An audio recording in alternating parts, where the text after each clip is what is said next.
સુરેશભાઈ, આજે શ્રાવણ માસનો પહેલો સોમવાર એટલે ભગવાન ભોલેનાથનું પર્વ, બરાબર. એક આસ્થાનું કેન્દ્ર. 12 જ્યોતિર્લિંગ, એમાંના 2 આપણે ગુજરાતમાં, એક સોમનાથ અને એક નાગેશ્વર. બરાબર. 2 જ્યોતિર્લિંગ છે અને મૂળ 12 જ્યોતિર્લિંગ. એમાં પ્રથમ જ્યોતિર્લિંગ છે ગુજરાતનું સોમનાથ. તો એના 12 જ્યોતિર્લિંગમાં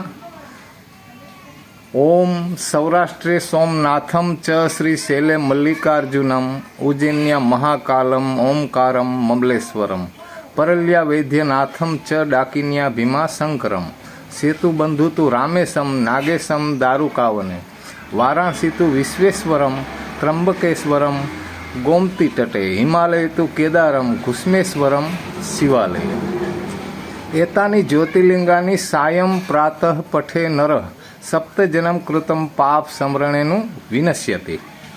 એટલે 12 જ્યોતિર્લિંગ જે છે એને તમે સાંજે સવારે ભાવથી સ્મરણ કરો.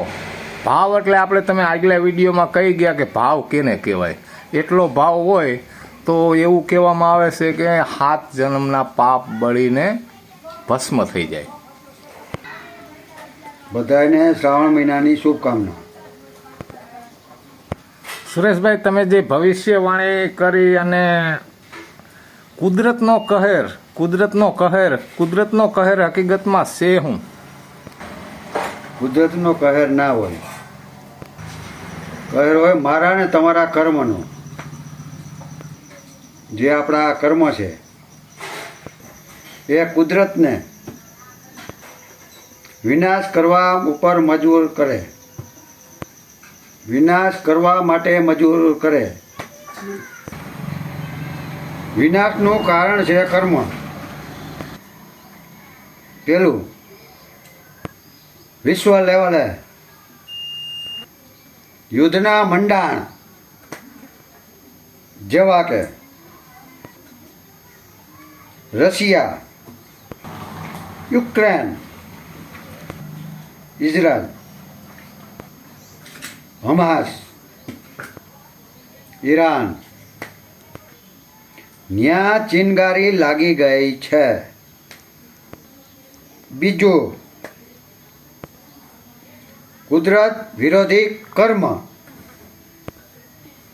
મંદિરમાં જઈને કરવું. પછી પ્રદૂષણ, પછી દવા, એવા ઘણા બધા કારણો છે. અંદરો અંદર માણસમાં ભરાઈ ગયેલા ઝેર વિનાશ કરવા માટે કાફી છે.